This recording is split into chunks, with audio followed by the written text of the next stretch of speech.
So first Maruti గారు నేను కలిసి డలింగ్ మన ఫ్యాన్స్కి చాలా సంవత్సరాలు అయిపోయింది, ఇంకా అన్ని డిష్యూలు అయిపోతున్నాయి, సీరియస్ అయిపోతుంది, కొంచెం ఎంటర్టైన్మెంట్ ఏదో చేయాలి డలింగ్ అని చెప్పాను.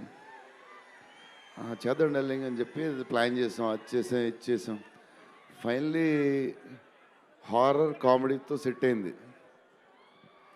స్టార్ట్ అయింది, సినిమాలు వెళ్తూ ఉంది, రాస్తూ ఉన్నారు, చేస్తూ ఉన్నారు, అది చేస్తూ ఉన్నారు, వెళ్తూ ఉంది. విశ్వప్రసాద్ గారు అన్నిటికి రెడీ రెడీ అంటున్నారు.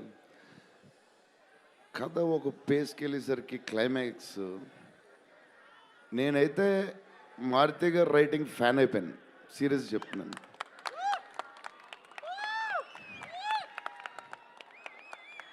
అది క్లైమాక్స్ అంటే మీరు చెప్పాలి బాగుందని అన్నీ ఓకే అన్ని తర్వాత, బట్ నా ఫీలింగ్ నేను చెప్తున్నా.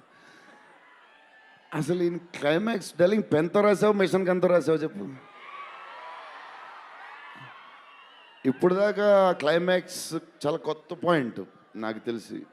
హారర్ సినిమాలో హారరే కాదు, ఒక టైప్లో చేసాడు అన్నయ్య. ఎలా చేసావు మరి? మేమైతే ఎక్సైడ్ ఉన్నాం, మరి అది మీరు చెప్పాలి తర్వాత, అది ఇంపార్టెంట్. ఏదేమైనా మనకి డార్లింగ్ 15 ఏళ్ళ తర్వాత ఎంటర్టైన్మెంట్ ఇచ్చాడయ్యా, మరి చూసుకోండి. అది సంక్రాంతికి వస్తుంది మరి.